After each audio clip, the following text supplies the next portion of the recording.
तो यार ये अपना क्वेश्चन नंबर 1 फिज़िक्स का 69th पेपर अपन डिस्कस कर रहे हैं, एनडीए अभ्यास ऐप का।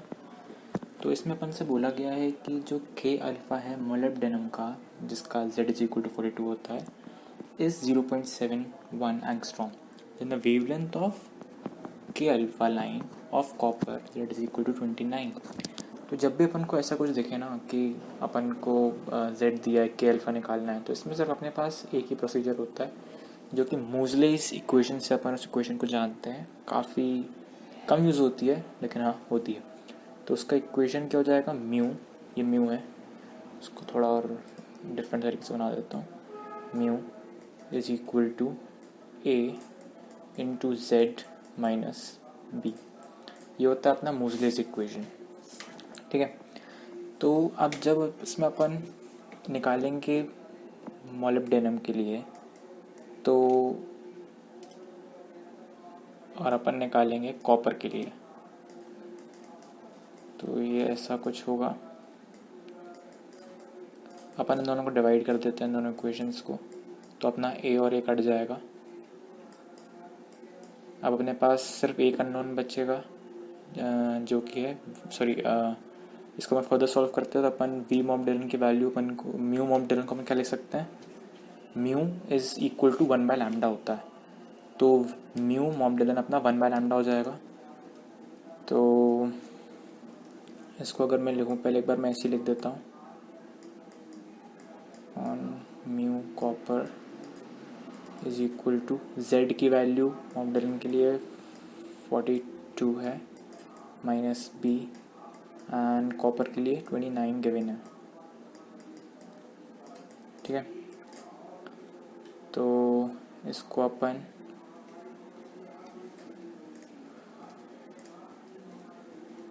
और कैसे, अब अपन वी मोलिब्डेनम को 1/लैम्डा लिख लेंगे, दोनों को 1/लैम्डा लैम्डा। तो ये वाले का जो लैम्डा है वो ऊपर, कॉपर लैम्डा कॉपर ऊपर आ जाएगा, एंड लैम्डा मोलिब्डेनम नीचे, और इज इक्वल टू तो जैसा था वैसे ही रहेगा। तो अपन ऐसा करते हैं कि अपन इसको डायरेक्टली मल्टीप्लाई करके लिख लेते हैं।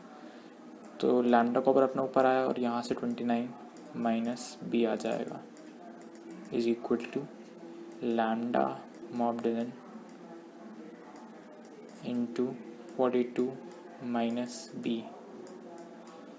अब इसको अपन के पास अपन को लैम्डा मोलिब्डेनम दिया हुआ है, वो क्या है, 0.71 एंगस्ट्रॉम्स। ठीक है। तो अपन और क्या कर सकते हैं,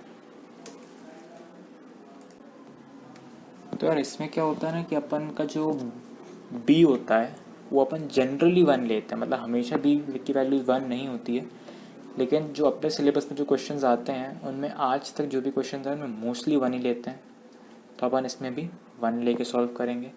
तो अपन का लैम्डा कॉपर आ जाएगा 0.71 एंगस्ट्रॉम था ना, 0.71 एंगस्ट्रॉम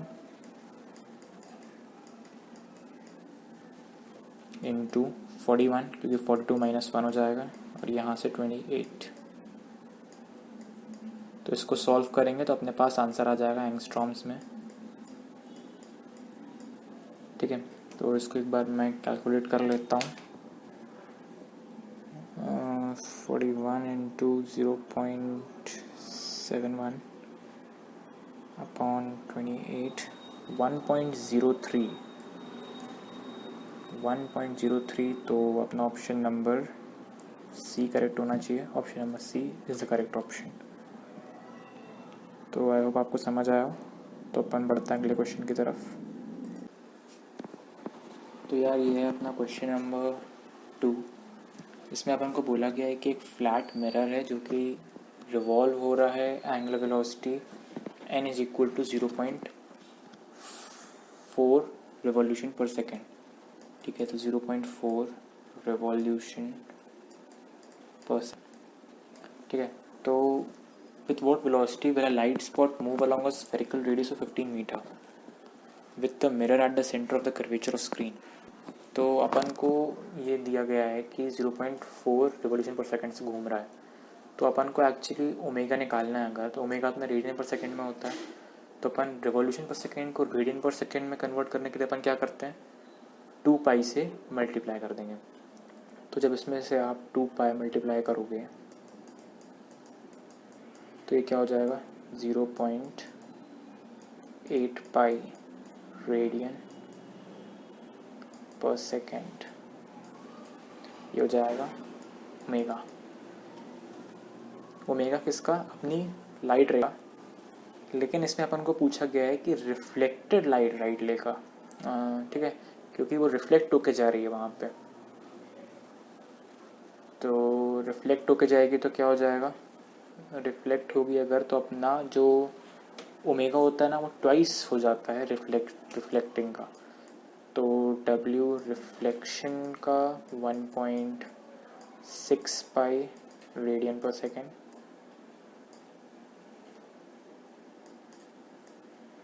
रेडियन पर सेकेंड। और अपन को निकालना था वेलोसिटी, तो वेलोसिटी क्या होती है, v is equal to R omega.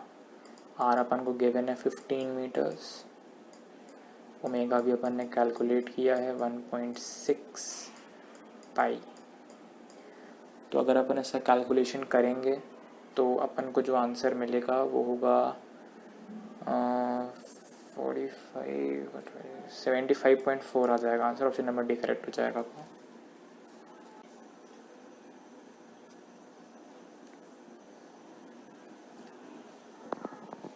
तो यार ये अपना क्वेश्चन नंबर 3, इसमें अपन को बोला गया है कि एक कॉपर वायर है 3 मिलीमीटर का, जिसका क्रॉस सेक्शनल एरिया है, एक कॉपर वायर है, ये मान लो अपना एक कॉपर वायर है, इसका जो क्रॉस सेक्शनल एरिया है वो है 3 मिलीमीटर का,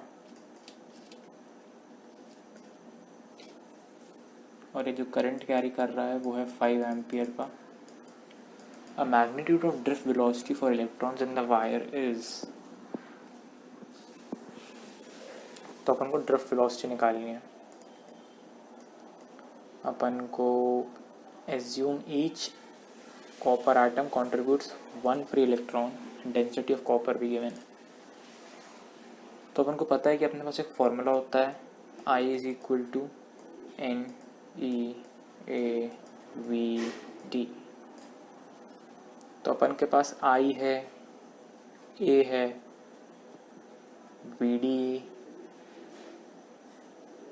अपन को निकालना है, और नंबर ऑफ इलेक्ट्रॉन्स कितने गिवन है अपन को, assume each copper atom contributes 1 electron. तो कॉपर के एटम कितने हैं वो अपन को निकालना है। कॉपर में एटम कितने वो निकालने के लिए अपन क्या करेंगे, कॉपर का जितना भी मास मॉलिक्यूलर वेट होगा उसको अपन नंबर ऑफ, तो वो करने के लिए अपन, तो यार अपने नंबर ऑफ इलेक्ट्रॉन्स निकालने के लिए अपन को करना पड़ेगा।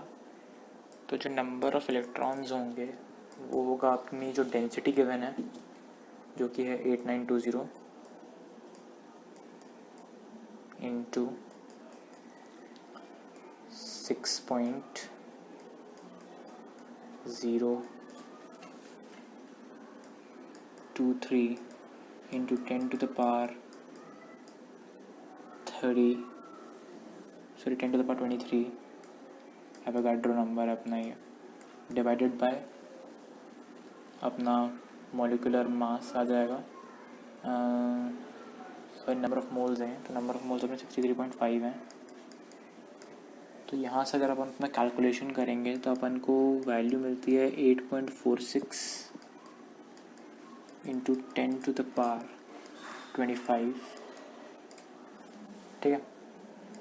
तो और अपन को वीडी निकालना, तो अपन कैलकुलेशन करते हैं। तो वीडी अपना हो जाएगा आई जो कि है 5, नंबर ऑफ इलेक्ट्रॉन्स जो कि भी अपन ने निकाले हैं 8.46 into 10 to the power 25 e, ये ई की वैल्यू अपनी होती है 1.6 into 10 to the power -19 area अपन को पता है 3 मिलीमीटर स्क्वायर है, तो अपन उसको मीटर में कन्वर्ट करके लिखेंगे, तो वो हो जाएगा 3 × 10⁻⁶ मीटर स्क्वायर, है ना। तो अपन जब इसको सॉल्व करेंगे इस पूरे को, तो अपना जो सॉल्यूशन, अपना जो आंसर आएगा वो आएगा 0.12 मीटर पर सेकेंड, मतलब अपना ऑप्शन नंबर बी सही हो जाएगा। जैसे इक्वेशन होता है Q is equal to mg, तो अगर अपन E को डिनोमिनेटर में ले जाएं राइट हैंड साइड, तो ये कुछ ऐसा बन जाएगा Q is equal to mg/E, और अपन Q को अपन लिख सकते हैं NE, Q is equal to NE होता है, तो NE is equal to mg/E। अब अपन को बेसिकली n ही निकालना है, n की वैल्यू ही अपन को फाइंड करनी है, तो mg/E ये हो जाएगी अपनी वैल्यू। अब अपन को क्या करना है कि m को अपन क्या लिख सकते हैं, तो अगर अपन इसको लिखें m को rho into 4/3 πr³ into g upon E into small e। अब अपन को ये निकालना था पर एटम के हिसाब से, per atom and fraction of electrons अपन को गिवन था, तो अपन को यहाँ पर एवोगाड्रो नंबर भी डिवाइड करना पड़ेगा, और अपना जो z number of atomic mass होगा, एटॉमिक नंबर होगा अपना, वो भी अपन को डिवाइड करना पड़ेगा, मतलब atomic number into Avogadro number अपन को डिवाइड करना पड़ेगा, तो ये अपना आंसर हो जाएगा। मतलब ये जो अपना है ये ए ही है, क्योंकि अपन को गिवन था A is the atomic mass, तो एटॉमिक मास अपना यही था, तो अपना आंसर क्या हो जाएगा, option number C Ga into E small e Z Na। Okay, तो यार ये अपना क्वेश्चन नंबर 5। इसमें अपन को बोला गया है कि 2 आइडेंटिकल सैटेलाइट्स हैं और वो अर्थ के अराउंड रिवॉल्व कर रही हैं, और एक की हाइट है अर्थ के सरफेस से 3r, दूसरे की r, और अपना जो अर्थ का रेडियस है वो तो r है, तो उनका काइनेटिक एनर्जी का रेशियो निकालना है। तो काइनेटिक एनर्जी क्या होती है, 12 mv²,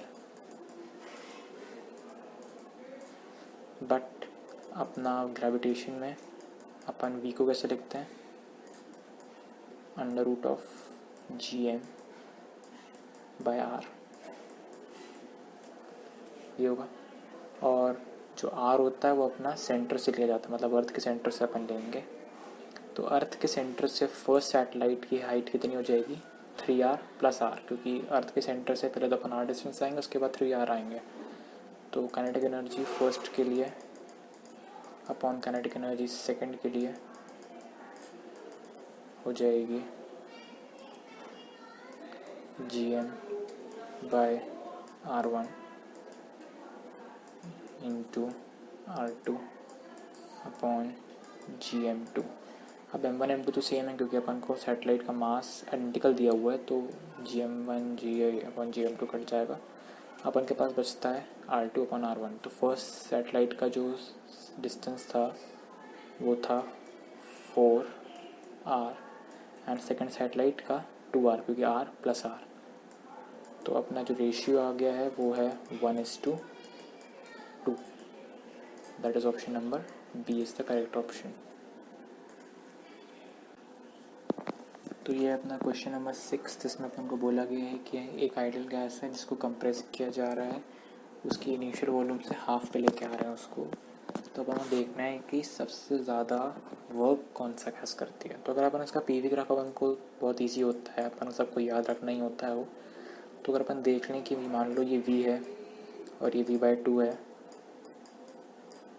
तो अपन को यहाँ से यहाँ पे लाना है, तो यहाँ से यहाँ पे लाने के लिए जब अपन गैस को कंप्रेस करते हैं, सबसे पहले अपना आइसोबारिक होगा, तो प्रेशर सेम होगा, ये P है, तो ग्राफ बिल्कुल स्ट्रेट लाइन आएगी ऐसे, ये हो गया अपना आइसोबारिक।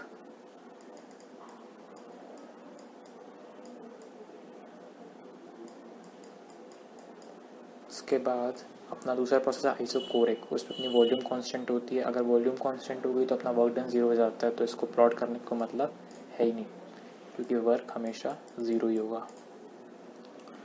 उसके बाद आइसोथर्मल हो गया। आइसोथर्मल का ग्राफ अपना ऐसा होता है, ऐसे कंप्रेस होता है। उसके बाद अपना एडियाबेटिक। एडियाबेटिक जो होता है अपन को याद करवाया जाता है कि वो हमेशा आइसोथर्मल से ऊपर से होता हुआ जाता है, ये याद करने की बात होती है ना। तो ये हो गया अपना एडियाबेटिक।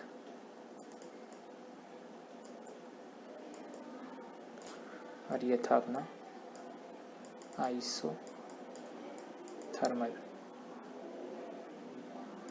अब अगर अपन देखेंगे पीवी ग्राफ का जो एरिया होता है, एरिया अंडर द कर्व ही अपना वर्क डन होता है। तो सबसे ज़्यादा एरिया कौन कवर कर रहा है? एडियाबेटिक। तो मैक्सिमम वर्क डन कौन करेगा? एडियाबेटिक ही देगा। तो अपना ऑप्शन नंबर डी करेक्ट हो जाएगा, एडियाबेटिक। अब देखो इस क्वेश्चन नंबर 7 में अपन को दिया गया है कि एक कंडक्टर है ए बी, मतलब ये वाला जो है लेंथ स्मॉल एल है और करंट स्मॉल आई कैरी कर रहा है और परपेंडिकुलरली प्लेस्ड है एक्स वाई के।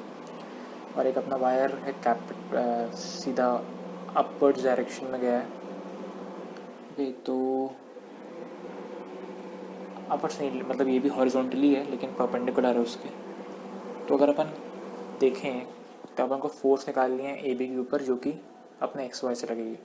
तो अपन को कभी भी फोर्स निकालनी होती है मैग्नेटिक फील्ड के थ्रू, तो अपन क्या लिखते हैं? आई एल बी, ये फोर्स होती है। ओके, नाउ फोर्स निकालने के लिए अपना ये फॉर्मूला है। तो मतलब अपन के पास आई है, एल है, लेकिन अपने पास बी नहीं है। बी क्या होता है? जो कि एक्स वाई जो कि मैग्नेटिक फील्ड रिलीज करेगी ए बी के लिए, वो होगी अपनी B.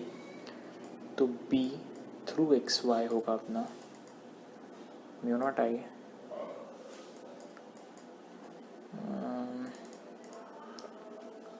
Mu naught I upon 2 pi X का integration from L by two to L, क्योंकि हमें एल बाई टू ए से बी तक के लिए निकालना है। ठीक है, और ए से बी में मैग्नेटिक फील्ड जो है वो कांस्टेंट तो होगी नहीं, क्योंकि वो बढ़ती जा रही है। यहाँ पे थोड़ी ज़्यादा, यहाँ पे कम कम कम कम कम, बी में सबसे कम। तो इसलिए अपन को इंटीग्रेट करके निकालना पड़ेगा, नॉर्मली एडिशन से नहीं निकल सकती। तो अपन जब इसका इंटीग्रेशन करेंगे डी एक्स के रिस्पेक्ट में, तो अपन को मिलेगा mu naught I upon 2 pi L N 1/2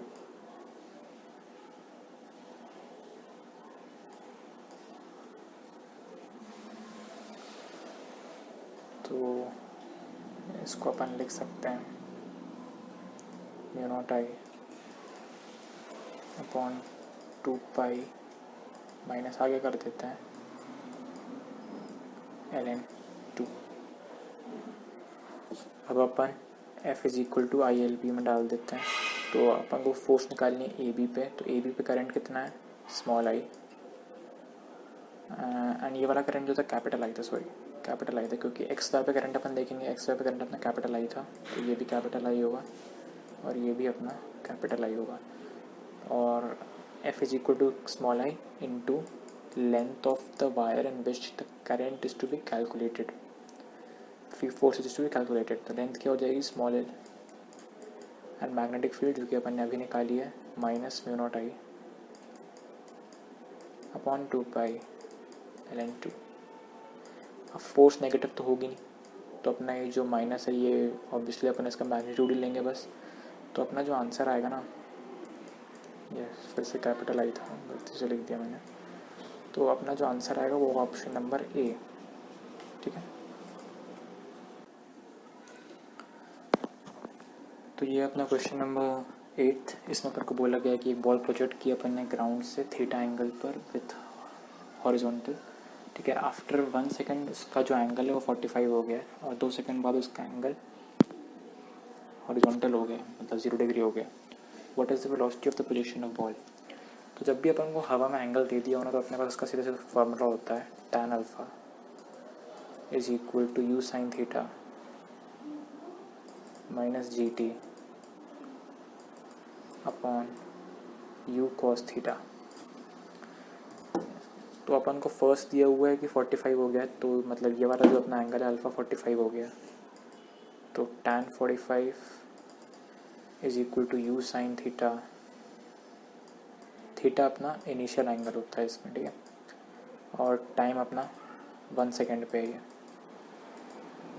upon you cos theta. Second equation क्या बनेगी, जब अपना एंगल 0 हो गया, मतलब tan 0, you sine theta again same रहेगा, -2g हो जाएगा बस, क्योंकि अपना टाइम 2 सेकेंड पे ही है, एंड अपना डिनोमिनेटर अगेन सेम रहेगा, ठीक है। तो इसमें फर्स्ट वाले में तो अपना यू कॉस ये अपना 1 हो जाएगा, और इस वाले में ये अपना 0 हो जाएगा। तो अपना यू कॉस थीटा जो है is equal to you sine theta minus g, ये हो जाएगा। और इस वाले में अपना u sine theta, second equation से अपन देखें तो अपना जो यू साइन थीटा है उसको 2g के बराबर होना पड़ेगा, तभी ये पॉसिबल है। तो अपन फर्स्ट और सेकेंड इक्वेशन को यूज़ करें अगर, तो यू साइन थीटा की वैल्यू मैं इधर डाल दूंगा, तो यू कॉस थीटा क्या आ जाएगा, जी।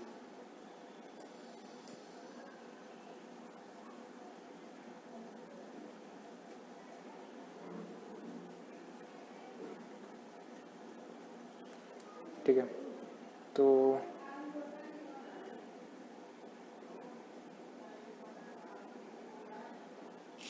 और यू साइन थीटा अपने पास 2g है, तो अगर अपन u sine theta upon you cos theta कर दें तो अपने पास tan थीटा आ जाएगा, मतलब ये हो गया अपना मान लो सेकेंड, ये हो गया अपना मान लो 1, तो 1/2 अगर कर देंगे तो अपने पास क्या बनता है, tan थीटा इज 2, इस एंगल से फेंका होगा, ठीक है। पर अपन को निकालना क्या है, u, तो क्या कर सकते हैं अपन, tan थीटा पता है, तो क्या अपन sin थीटा की वैल्यू नहीं निकाल सकते, tan थीटा पता है, मतलब ये कुछ ऐसा है 2 1, तो ये अपना क्या हो जाएगा √5, तो साइन थीटा क्या हो गया, साइन थीटा होगा अपना 2/√5, ये होगा अपना साइन थीटा। साइन थीटा आ गया, तो अपन को बस कोई भी या तो कॉस थीटा निकालते तो अपन इक्वेशन 2 में डाल देते कॉस थीटा की वैल्यू, तो अपने पास यू आ जाता। पर मैंने साइन थीटा निकाला है, तो मैं क्या साइन थीटा की वैल्यू इक्वेशन नंबर 1 में डाल दूंगा। तो अगर मैं इक्वेशन 1 में साइन थीटा की वैल्यू डालता हूँ तो मुझे मिल रहा है u is equal to 2g upon 2 into √5, मतलब क्या मिल गया, √5g, दैट इज़ 22.5 करीब आंसर आएगा इसका। तो अगर मैं ऑप्शन से मैच करूँ तो ऑप्शन नंबर सी सही हो जाएगा मेरा।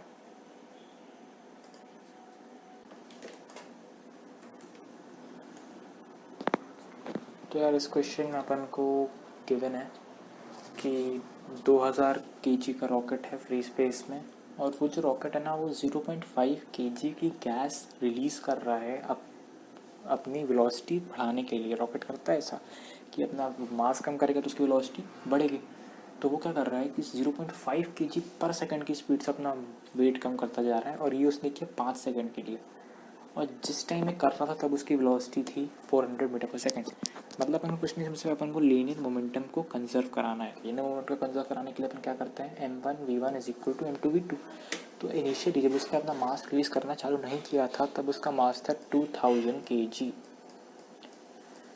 इंटू वेलोसिटी 400 वेलोसिटी थी उसकी मास रिलीज करने के पहले।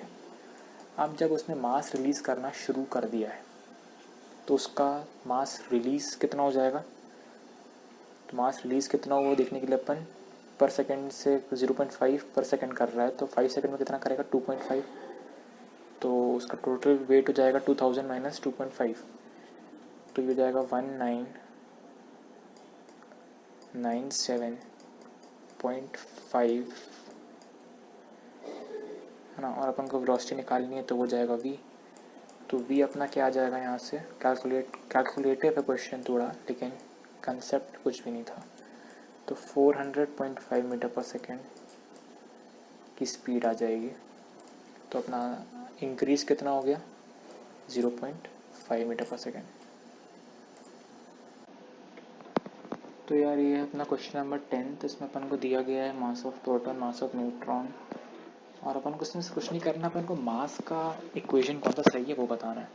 तो अपना जो मास का इक्वेशन होता है वो क्या होता है किसी भी एटम में या फिर कुछ भी का हुआ, तो उसमें अपन क्या करते हैं, मास ऑफ प्रोटॉन मतलब ये हो जाएगा अपना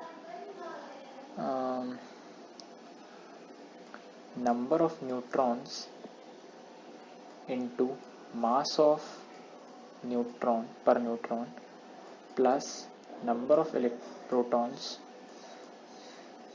into mass of each proton. तो ये तो होगा अपना थ्योरेटिकल मास, ये अपना थ्योरेटिकल मास होता है। पर अपन को निकालना क्या है, एक्चुअल मास। तो अपन को एक्चुअल मास निकालने के लिए अपन को क्या करना पड़ेगा, वो मास जो कि एक्स्ट्रा आएगा इस तरफ को, मतलब थ्योरेटिकल मास में जो मास एक्स्ट्रा आता है उसको अपन मान लो थोड़ी देर के लिए बोलते हैं m, जो कि अपना एक्स्ट्रा मास होता है। तो इसी में अपन क्या करते हैं, 931.5 मल्टीप्लाई करते हैं तो अपने पास कौन सी एनर्जी आ जाती है, बाइंडिंग एनर्जी। और इसी को अपन कौन सी इक्वेशन से डिनोट करते हैं, mc²। Binding energy is equal to mc² होता है ना। तो यही वाला m है वो एक्स्ट्रा मास, स्मॉल m एक्स्ट्रा मास है। तो उस एक्स्ट्रा मास को अपन को माइनस करेंगे तब अपना एक्चुअल मास आएगा। ये अपना एक्चुअल मास होगा, ये अपना थ्योरेटिकल था, ये अपना एक्चुअल होगा।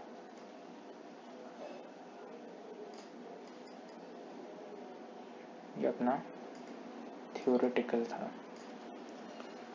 तो अपन m को यहाँ से लिख देंगे b/c²। ठीक है, तो अपना ऑप्शन नंबर सी करेक्ट हो जाएगा।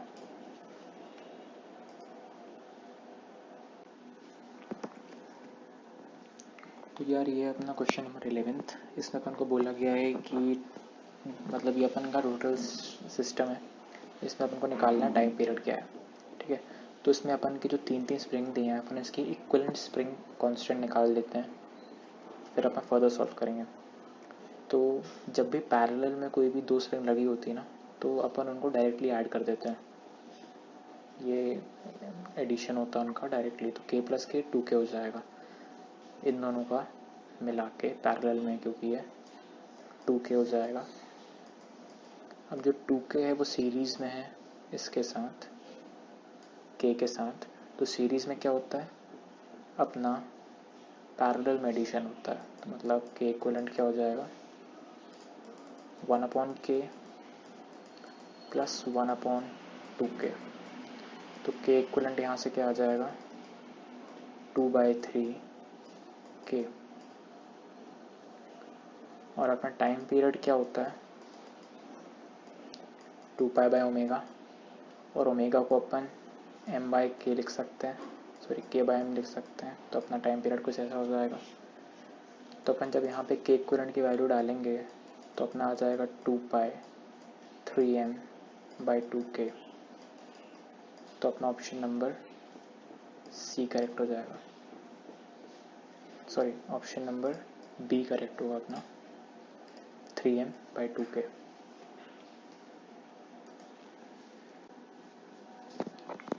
तो यार ये है अपना क्वेश्चन नंबर 12। इसमें अपन को बोला गया है कि certain metal incident frequency mu is 5 times threshold frequency mu naught.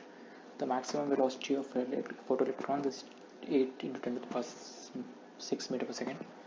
If incident photon frequency is 2 mu naught, the maximum velocity of electrons. मतलब फर्स्ट इक्वेशन में अपन को क्या दिया हुआ है कि जो mu माइनस mu naught is equal to अपना काइनेटिक एनर्जी होता है, मतलब h भी है सामने। ठीक है, तो ये अपना होता है इक्वेशन। तो इनने क्या बोला, जो अपना म्यू है ना, ये म्यू ये है 5 टाइम्स म्यू नॉट के। तो अपन वैल्यू डाल देते हैं 5 mu naught minus mu naught is equal to K. तो अपने पास यहाँ से बनता है h into 4 mu naught into half M. Kinetic energy को अपन हाफ एम वी स्क्वायर लिख सकते हैं। तो वी अपन को दिया हुआ है 8 इंटू 10⁻6 का स्क्वायर। ये हो गया अपना इक्वेशन नंबर 1। इक्वेशन नंबर 2 में अपन को ये v की जगह 2v नॉट हो गया। तो यहाँ से अपना इक्वेशन क्या बनेगा, एच वी नॉट, क्योंकि 2v not minus we not हो जाएगा। यहाँ होगा हाफ एम वी स्क्वायर। इन दोनों को डिवाइड कर देते हैं, इन दोनों इक्वेशंस को। तो अपने पास क्या बचता है, 4 इज इक्वल टू 8 इंटू 10⁻6 का whole square upon V square. दोनों तरफ अंडर रूट कर देंगे तो अपने को मिलता है 2v is equal to 8 into 10⁻6। यहाँ से v की वैल्यू क्या आ जाती है, 4 इंटू 10⁻6। मतलब अपना option number A correct option है।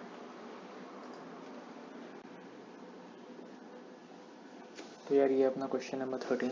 इसमें अपन को बोला गया है कि एक सोप बबल है जिसका रेडियस r है और आइसोथर्मल कंडीशन में अपन ने इसका रेडियस डबल कर दिया है। तो अपन को वर्क डन बताना है। तो इनिशियली जब उसका रेडियस r था तब उसका एरिया क्या था, एरिया क्या होता है 4πr²। तो ये उसका एरिया था initial 4πr²। Now after some time उसका एरिया फाइनल क्या हो जाएगा, क्योंकि वो डबल हो गया है, तो वो जाएगा 16πr², है ना। तो उसमें चेंज क्या आया एरिया का, वो आया है 12πr² का। तो जो अपना वर्क डन होता है ना, और सॉरी इसमें एरिया सोप में जो सरफेस होते हैं वो 2 सरफेस होते हैं, एक आउटर लेयर एक इनर लेयर। याद होगा सबको कि अपन इसका इक्वेशन भी जब लिखते थे तो अपन क्या लिखते थे, p minus P naught is equal to 40/r। क्योंकि इसमें 40 को लिखते थे, जनरली यहाँ पे 2t आता है 2t/r, लेकिन इसके लिए अपन 40 लिखते थे क्योंकि डबल लेयर है। डबल लेयर के लिए अपन 40 लिखते थे। खैर इसका कुछ यहाँ पे काम नहीं है, मैंने बस बता रहा था कि डबल लेयर होती है। तो डबल लेयर होती है, डबल लेयर होगा तो उसमें मल्टीप्लाई 2 भी होगा, तो इसलिए आ जाएगा 24πr²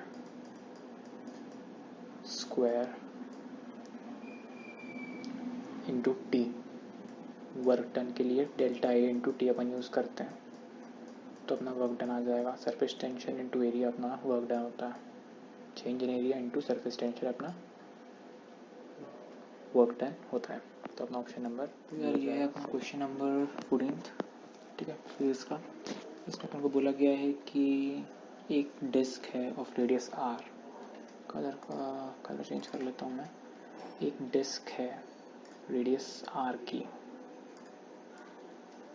इसकी एक कंसेंट्रिक डिस्क को अपन ने रिमूव किया है जो कि है स्मॉल r की। परपेंडिकुलर एक्सिस के about moment of inertia calculate करना है। तो ये वाला जो अपना पार्ट है ना, इसका मास है कैपिटल M, ये अपन को गिवन है। ठीक है, और अपन इसका इंटरनल मास जो ये वाली रिंग का था, तो उसको अपन मान लेते हैं स्मॉल m। तो जो अपना टोटल मास होगा, मास टोटल, वो होगा अपना capital M plus small m। ठीक है, तो जो अपना मोमेंट ऑफ इनर्शिया है वो है half total mass into capital R² minus half small m जिसको रिमूव किया गया है into radius, that is small r²। Now अपन को बस mt और m को एक फॉर्म में लाके माइनस करना है। तो अपन को ये पता है कि सिग्मा अपना मास अपॉन एरिया होता है पूरी डिस्क का। तो अपना जो स्मॉल m होगा उसको अपन क्या लिख सकते हैं, capital M upon pi R square into pi small R square M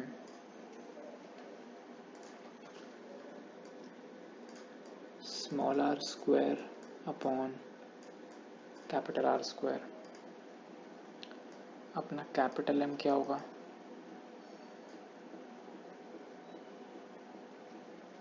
M R square minus small R square upon capital R square, ये होगा अपना स्मॉल M, है ना। तो अब बस अपन को इन दोनों वैल्यूज़ को अपने आई के फॉर्म में डाल देना है और अपने को वैल्यूज़ मिलने लगेंगी। तो पहले अपन टोटल एम टी था, तो इन दोनों का एडिशन करके अपन को एम टी की जगह डालना है। तो अपन हाफ तो पहले कॉमन ले लेते हैं, तो एम टी हो जाएगा अपना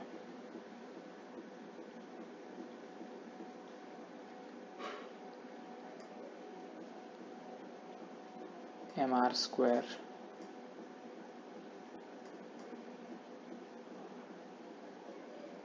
upon R square into R square.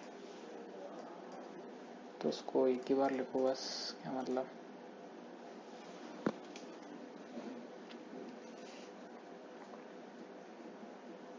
M R square आएगा यहाँ से।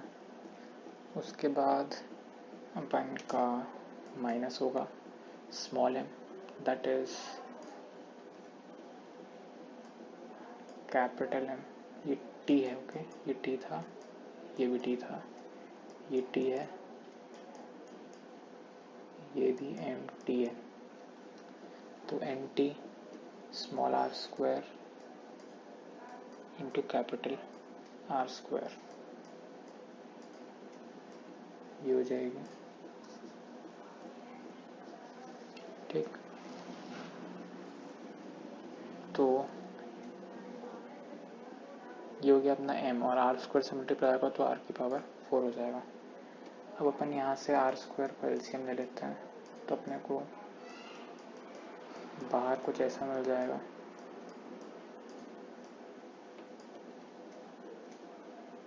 तो ये होगा r की पावर 4 माइनस स्मॉल r की पावर 4,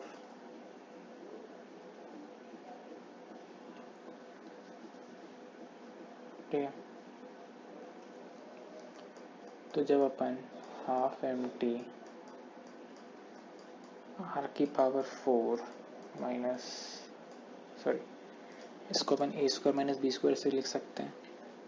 तो R square minus small R square upon R square plus small R square upon capital R square. तो अपन को बेसिकली एम टी को कैपिटल एम के फॉर्म में लिखना है, क्योंकि सारे ऑप्शंस में अपना कैपिटल एम दिया हुआ है। तो कैपिटल एम हो जाएगा अपना ये, उस दूसरे पेन से करके दिखा देता हूँ आपको। ये वाला जो अपना टर्म है ना, ये अपना कैपिटल एम है, यहाँ से देखा। तो अपना आंसर क्या हो जाएगा, हाफ कैपिटल एम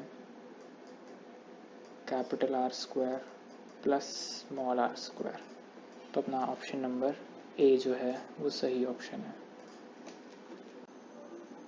तो ये अपना क्वेश्चन नंबर 15, इसमें अपन को बोला गया है कि ट्रांजिस्टर ऑसिलेटर की 3 चीज़ें बताई गई, उनसे बताना है कि क्या सही है क्या नहीं। तो एम्पलीफायर विद पॉजिटिव फीडबैक, तो हाँ अपन पढ़ते हैं ट्रांजिस्टर में एम्पलीफायर विद पॉजिटिव फीडबैक होता है और काफ़ी अच्छी चीज़ है ये। एंड सेकेंड अपना एम्पलीफायर विद रिड्यूस्ड गेन, तो नहीं, ये गलत है। Third, the one in which DC supply energy is converted into AC output energy, तो हाँ ट्रांजिस्टर से हम डीसी सप्लाई को एसी में कन्वर्ट कर सकते हैं, ठीक है। तो अपना ऑप्शन नंबर सी करेक्ट हो जाएगा, that is 1 and 3 are correct. तो ये है अपना क्वेश्चन नंबर 16, इसमें अपन को बोला गया है कि एक सिलेंडर है जो कि इनिशियल कंडीशन में 45 पे डिवाइडेड है। ठीक है, तो यहाँ पे मान लो दोनों में 300 केल्विन दी हुई मैंने और 1 ATM, तो यहाँ पे भी 300 केल्विन 1 ATM।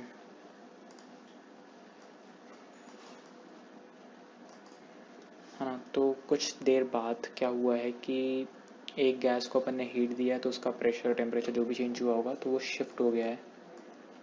तो एक साइड 5 सेंटीमीटर से शिफ्ट हुआ है, तो एक साइड अपना 40 हुआ होगा, एक साइड अपना 50 हुआ होगा। तो अब जो भी नंबर ऑफ मोल्स यहाँ पर पहले थे उतने ही रहेंगे, यहाँ पर भी जितने नंबर ऑफ मोल्स पहले थे उतने ही रहेंगे। तो अपन नंबर ऑफ मोल्स पहले और बाद के इक्वेट कर देंगे। तो पहले नंबर ऑफ मोल्स क्या है, PV/RT। पहले P क्या था अपना, P अपना 1 था। अभी अपन लेफ्ट हैंड साइड के लिए कर रहे हैं। P अपना 1 था।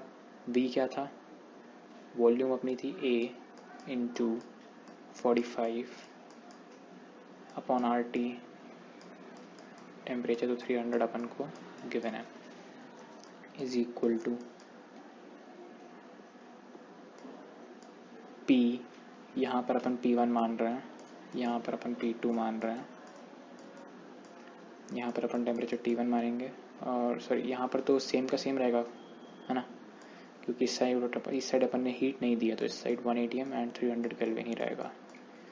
तो यहाँ पर अपना P1 है एंड P1 V1, तो A into 40 upon R T1। तो इसको जब अपन सॉल्व करेंगे तो अपन को क्या मिलता है, A कट जाएगा, R कट जाएगा। अपन को बेसिकली मिलता है 9/8 अपॉन 300। तो ये क्या है, 9/8 into 300 is equal to P1 upon T1। And second equation अपन बना लेते हैं। सेकेंड इक्वेशन अपनी क्या बनेगी, अपन सेकेंड वाले के नंबर ऑफ मोल्स इक्वेट कर देंगे। तो P1 V1 that is again 45 into A upon R 300 is equal to, अब सेकेंड वाले में अपना प्रेशर क्या है, 1 ही है, और एरिया अपना 50 इंटू A हो जाएगा, वॉल्यूम अपना 50 इंटू A हो जाएगा, एंड डिवाइड में अपना R इंटू 300 हो जाएगा। तो ये कट जाएगा, A कट जाएगा। तो अपन यहाँ से निकालेंगे क्या,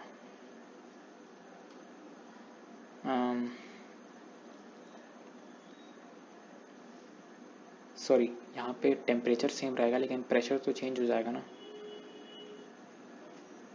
प्रेशर चेंज इसलिए हो जाएगा, प्रेशर 1 ही होगा, क्योंकि प्रेशर सेम होगा तभी तो दोनों इक्विलिब्रियम पर रहेंगे। अगर मान लो ये 5 सेंटीमीटर शिफ्ट होकर 40 पे आया और ये 5 सेंटीमीटर शिफ्ट होकर 50 पे आया, मतलब अभी इक्विलिब्रियम पे होने के लिए फोर्स इक्वल होना चाहिए, और फोर्स क्या होता है, प्रेशर इंटू एरिया तो इसका सेम ही है। तो अब चेंज होगा प्रेशर, तो प्रेशर जो है अपना P1 दोनों साइड होगा। तो ये जो है ना, यहाँ पे फाइनल प्रेशर इसका P1 होगा, 1 नहीं। तो यहाँ से अपना P1 क्या आएगा, 50/45, वो क्या है, 5 से अपन काटेंगे तो 5 से अपन काटेंगे तो क्या मिलेगा, 10/9 which is nearly 1.1 something. Okay, तो और उसके बाद अपन यहाँ पर P की वैल्यू डाल के T निकाल सकते हैं। तो T1 अपना क्या हो जाएगा, 8 इंटू 300 अपॉन 9 इंटू P1 क्या है अपना, 10/9। तो यहाँ से अगर जब हम सॉल्व करेंगे तो अपन को T1 की वैल्यू क्या मिलेगी, तो मैं करके देखता हूँ। 8 इंटू 3000 अपॉन 81, 296 नियरली 296 तो कोई ऑप्शन मैच नहीं हो रहा है, मतलब अपन ने कहीं ना कहीं कुछ गलती की है। तो अपन ने यहाँ पे नंबर ऑफ मोल्स इक्वेट किए थे फर्स्ट वाले में, T1 के बराबर T1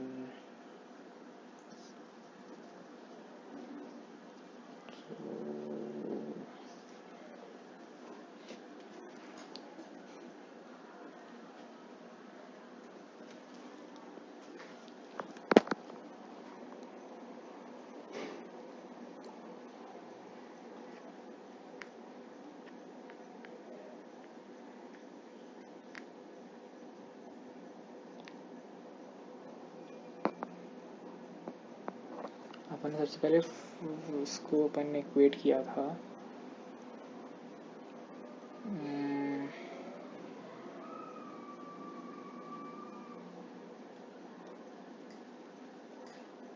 दूसरा इक्वेट अपन ने इसको किया है 45 is equal to 50 A upon RT and here it was 300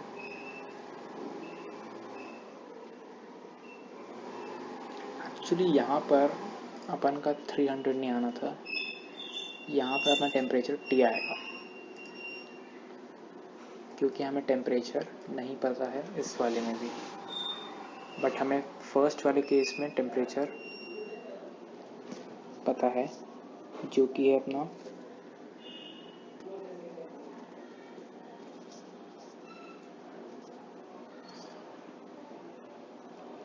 यहाँ पर अपना 300 आएगा। ठीक है, तो एक तो इस क्वेश्चन में पता क्या है कि इस क्वेश्चन में अपन को बताया नहीं है कि एक में तो अपना चेंज हो रहा है, हीट दे रहे हैं, लेकिन दूसरे में अपना कांस्टेंट रहेगा कि क्या होगा, तो इससे बहुत कंफ्यूजन है। और मैं ये एज्यूम करके चल रहा हूँ कि दूसरे में कांस्टेंट है, उसके बाद इक्वेशंस बनेंगी, उसके मतलब यहाँ पे इक्वेशन तभी बन रही है। तो फर्स्ट इक्वेशन में मैंने क्या किया, नंबर ऑफ मोल्स को इक्वेट किया, तो अपना फर्स्ट यहाँ पे जो मोल्स थे भाई अपने यहाँ पे होंगे, तो यहाँ पे अपना टेम्परेचर 300 आएगा, तभी अपने मोल्स निकल सकते हैं, और प्रेशर दोनों साइड सेम होगा, है ना। मतलब अपन ने बेसिकली किया क्या है कि अपन ने मान लिया है कि यहाँ पर 300 टेम्परेचर था और यहाँ पर T, तो अगर यहाँ पे प्रेशर चेंज हो रहा है तो यहाँ पे टेम्परेचर चेंज होगा, तभी अपन का इक्विलिब्रियम पे रह पाएगा ना। अगर दोनों यहाँ पे चेंज हो जाएंगे, यहाँ पे कुछ चेंज नहीं होगा, तो भी कुछ बात नहीं बनेगी। तो एक चीज़ अपन ने यहाँ पे चेंज कराई, एक चीज़ अपन ने यहाँ पे चेंज कराई, तो ऐसा हो रहा है। तो अगर यहाँ पे अपन ने प्रेशर P1 मान लिया, प्रेशर चेंज हुआ है, तो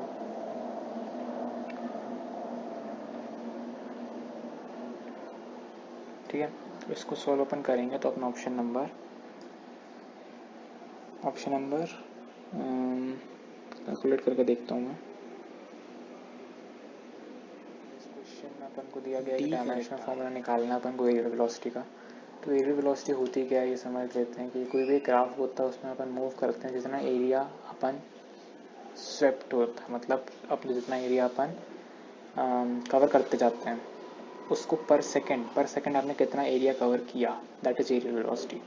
ठीक है, तो एक सेकंड में आपने कितना एरिया कवर किया, दैट इज एरियल वेलोसिटी। तो इसको अपन ऐसे लिखते हैं कि dA/dt लिखते हैं अपन, बस वैसे ही इसको लिखा जाता है। और एक मिनट में एक सेकंड में कितना एरिया स्वेप्ट किया, तो इससे ही अपन को चीज़ मैंने लाइन बोली है, एक मिनट एक सेकंड में टाइम आ गया, मतलब कितना एरिया स्वेप्ट किया, तो एरिया मीटर स्क्वायर पर सेकंड होगा। और इसका अपन जब डायमेंशनल फॉर्मूला निकालेंगे तो वो होगा L²T-1। तो ये अपना ऑप्शन नंबर सी में है, सी ऑप्शन करेक्ट हो जाएगा।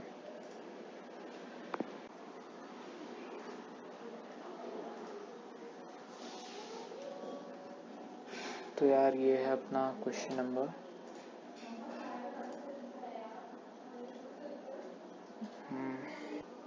ये है अपना question number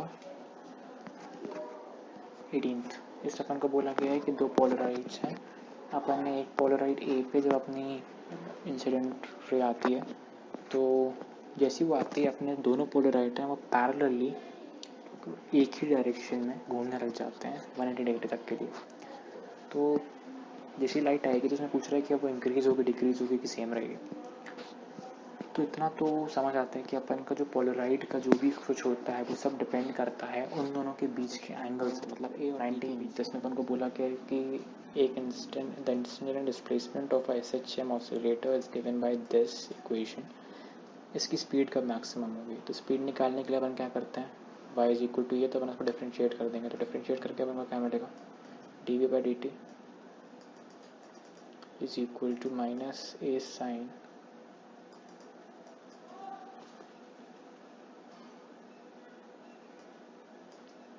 omega T plus pi by upon pi plus pi by 4 into omega. ये होगा इसका डिफ्रेंशिएशन। अब ए और ओमेगा कांस्टेंट है तो ये तो मैक्सिमम बनाने में कुछ कर नहीं सकते, लेकिन अपना जो साइन होता है वो वेरिएबल होता है। अगर साइन के वैल्यू मैक्सिमम हो जाए तो ये भी मैक्सिमम हो जाएगा पूरा टर्म। इसकी वैल्यू मैक्सिमम कब होगी, 1 पे। 1 इसकी मैक्सिमम वैल्यू, तो ये 1 कब होगा, sign omega T plus pi by 4 1 तब होगा जब अपना ओमेगा टी पाई बाय 4 के बराबर हो जाए। तो अपना टी पाई बाय 4 ओमेगा के बराबर जब होगा तब अपना मैक्सिमम होगा। तो ऑप्शन नंबर डी अपना सही हो जाएगा।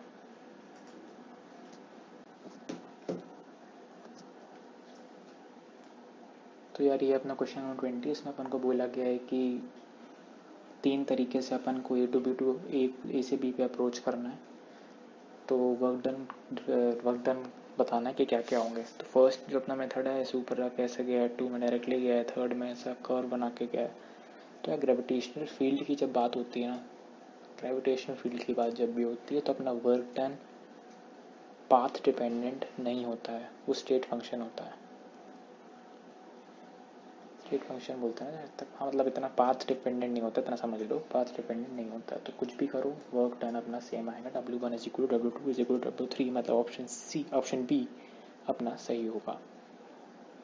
इसमें अपन को बोला गया है कि एक मशीन गन है जो कि 5 किलो की है और वो 50 ग्राम की बुलेट्स फायर कर रहा है at a rate of 30 bullets पर मिनट और 400 मीटर पर सेकंड की वेलोसिटी से बुलेट जा रही है। तो मैग्नीट्यूड निकालना है कि जो बंदा गन चला रहा है ना उसको कितना फोर्स लगाना पड़ेगा गन के ऊपर। तो अगर अपन कैलकुलेट करें तो फोर्स निकालनी है। फोर्स क्या होता है, dp/dt, ठीक है, मतलब चेंज इन मोमेंटम। तो अपना मोमेंटम चेंज क्या हो रहा है, तो वो होगा NmV, ठीक है। तो नंबर ऑफ बुलेट्स जो कि पर सेकंड निकल रही हैं वो 30/60 सेकंड में लिखना है, क्योंकि पर मिनट 30 थी तो पर सेकंड 30/60। मास कितना है 50 ग्राम, तो 50 इंटू 10⁻³ एंड वेलोसिटी कितनी 400। तो यहाँ से अपन जब कैलकुलेट करते हैं तो ये अपन को क्या मिलेगा, 10 न्यूटन। तो ये अपना आंसर है 10 न्यूटन का। तो यार ये है अपना क्वेश्चन नंबर 22, इसमें अपन को वोल्टेज दिया हुआ है V is equal to 5 cos 1000t, V is applied to an LR circuit. तो अपन को मैक्सिमम करंट निकाला। मैक्सिमम करंट क्या होगा, ZI is equal to V maximum होगा। तो V मैक्सिमम क्या है 5 है, क्योंकि पीक वैल्यू अपन को दी हुई है 5, और अगर अपन इसको RMS वैल्यू होती तो अपन 5/√2 लेते, ठीक है।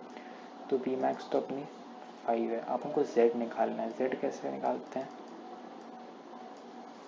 XL का स्क्वायर प्लस R स्क्वायर, क्योंकि इसमें अपना कंडक्टेंस तो है नहीं, कंडक्टर तो है नहीं, ये सिर्फ इंडक्टेंस है, तो इसलिए अपन को ये वाला लगेगा। अगर कंडक्टर तो क्या होता, XL माइनस XC हो जाता।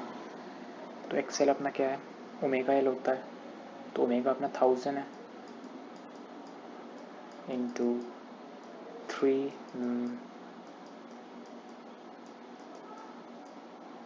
ये हो जाएगा स्क्वायर प्लस 4 का स्क्वायर। तो यहाँ से सॉल्व होकर अपन को मिलता है 5, मतलब अपने Z की वैल्यू 5 है। तो अपन इस इक्वेशन में वैल्यू डाल देते हैं, तो IM क्या हो जाएगा 5/5, मतलब IM आ गया अपना 1 एम्पियर। तो काफ़ी इजी क्वेश्चन था।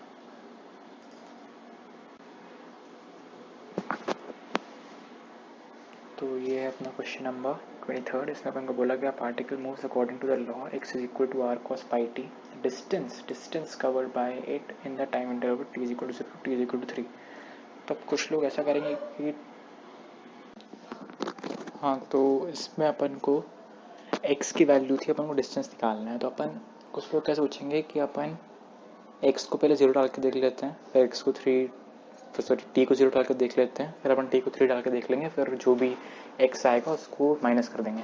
ठीक है, तो ऐसा सोचोगे तो बहुत गलत हो जाएगा यार, क्योंकि तुम डिस्प्लेसमेंट निकाल लोगे और तुम्हें डिस्टेंस निकालना है। डिस्टेंस निकालने के लिए जो अपना बेस्ट मेथड होगा वो अपन करेंगे इसको डिफ्रेंशिएट। अपन डिफ्रेंशिएट करेंगे तो ये बनेगा dx/dt, जो कि हो जाएगा v इज इक्वल टू अपने पास आएगा r cos pi t/2 into pi/2। ठीक है, और कॉस था, सॉरी गलती कर दी मैंने, कॉस का डिफ्रेंसिएशन साइन माइनस साइन होगा, तो ये होएगा minus r pi/2 into sine pi t/2। ठीक है, तो जब ये t 0 से 2 के इंटरवल में होगा, t 0 से t 2 के इंटरवल में, ये जो अपनी वैल्यू होगी ये पॉजिटिव रहेगी, साइन पॉजिटिव होगा। तो उस ड्यूरेशन में इसकी जो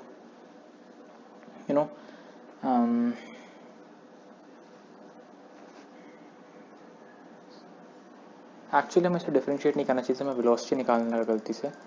अपन को उसको x ही रहने देना पड़ेगा क्योंकि अपन को डिस्टेंस निकालना है। सॉरी बहुत बड़ी मिस्टेक कर दी मैंने। तो x is equal to r cos theta cos pi t/2 है। तो ये जो है फ्रॉम t 0 से t 1 तक पॉजिटिव होगा cos। तो उस ड्यूरेशन में ये कितना चलेगा?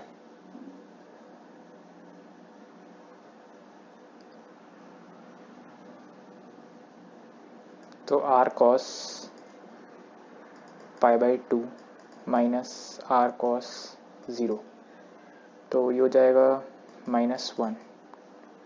ये होगा इसका डिस्टेंस, इसका पॉजिटिव लेंगे, डिस्टेंस है क्योंकि, तो ये हो जाएगा 1 r।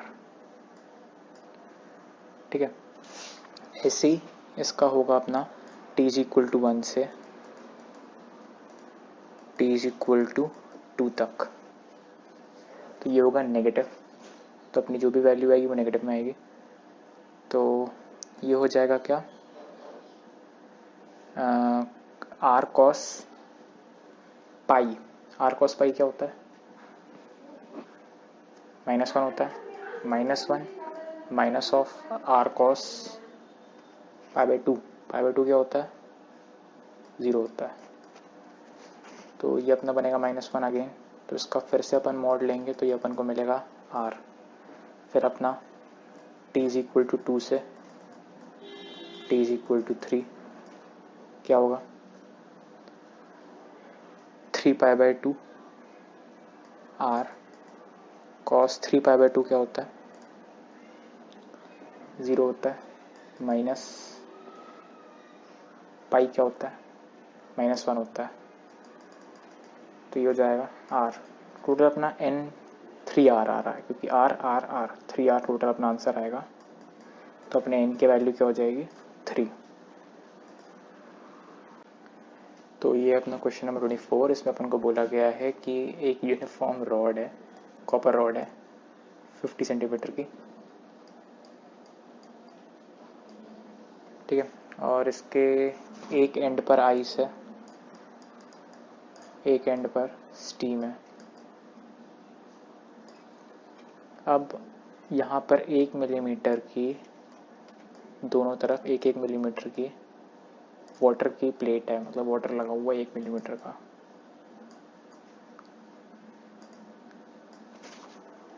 तो अपन को बताना है कि टेम्परेचर बार में कितना होगा।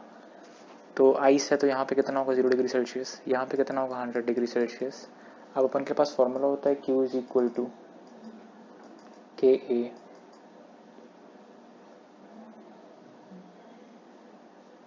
अपॉन एल डेल्टा टी, के डेल्टा टी अपॉन एल होता है। ठीक है, तो के अपने पास के क्या होगा, के अपन का पैरेलल एडिशन में कैलकुलेट होता है। तो अपने पास 400 तो अपनी रॉड का हो गया और 0.4 जो कि 2 बार आएगा क्योंकि दोनों तरफ अपने पास लगा हुआ है वाटर, ये वाटर का हो जाएगा। तो ये हो जाएगा अपना 1/k इक्विवेलेंट। ठीक है, तो इसको जब अपन सॉल्व करेंगे ना, तो अगर मैं 400 डिनोमिनेटर ले लेता हूँ तो ये हो जाएगा 1 प्लस 2000 सॉरी 1000, हाँ सॉरी 2000 ही होगा। तो 2000, तो ये नियरली इसका अप्रॉक्सीमेशन जो होगा ये 5 आ जाएगा। तो के इक्विवेलेंट क्या होगा 1/5, के इक्विवेलेंट की वैल्यू अपने पास 1/5 आ जाएगी। तो 1/5 आ गई के इक्विवेलेंट। तो अपन इसमें अपन का लेंथ है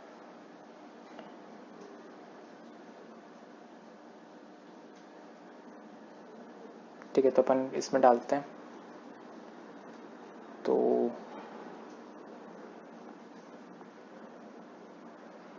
Q अपना क्या होगा K दैट इज 1/5, एरिया मतलब पूरी रॉड का एरिया। तो रॉड का एरिया क्या होगा 50 सेंटीमीटर प्लस 0.1 भी होगा तो 50.01 हो जाएगा। ये लेंथ है, ठीक है, इनटू उसकी विड्थ, मतलब विड्थ तो हमें दी नहीं है तो हम सिर्फ लेंथ ही लिख देंगे। लेंथ विड्थ यार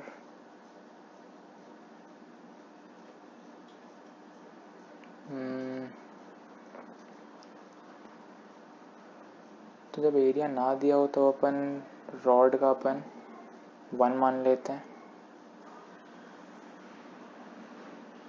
ठीक है, और इनटू डेल्टा टी अपना हो जाएगा 100 माइनस 1 है क्योंकि 100 माइनस 0 है क्योंकि, और अपॉन लेंथ होती है तो लेंथ अपनी यही हो जाएगी 50.1।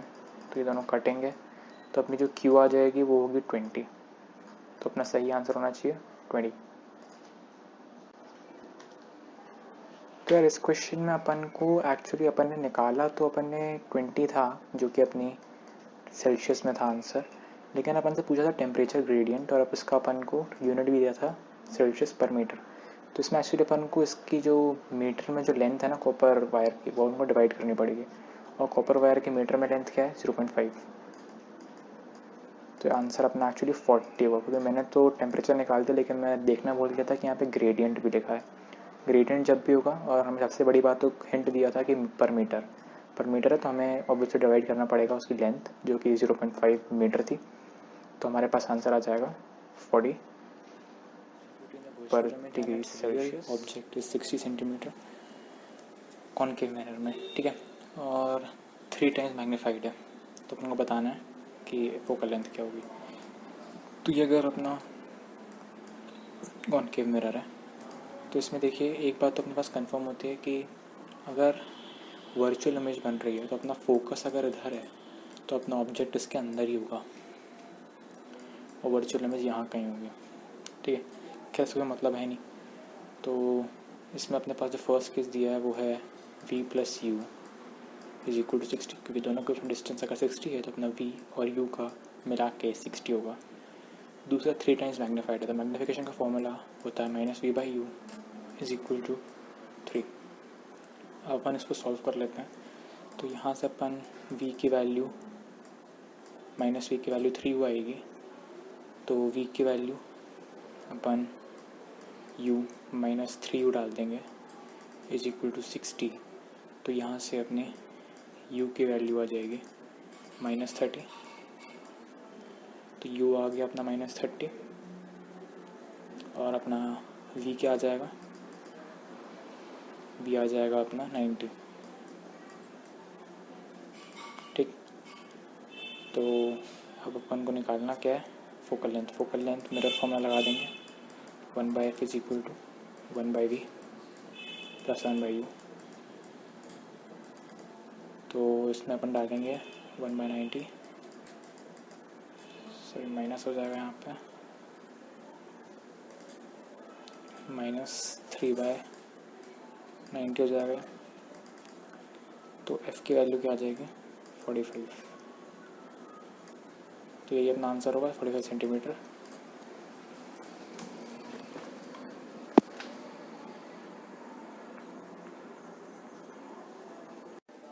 तो यार ये अपना क्वेश्चन नंबर 1 फिज़िक्स का 69th पेपर अपन डिस्कस कर रहे हैं, एनडीए अभ्यास ऐप का।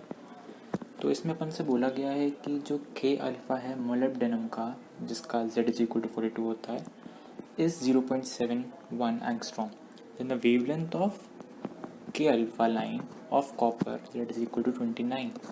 तो जब भी अपन को ऐसा कुछ दिखे ना कि अपन को Z दिया है, के अल्फ़ा निकालना है, तो इसमें सिर्फ अपने पास एक ही प्रोसीजर होता है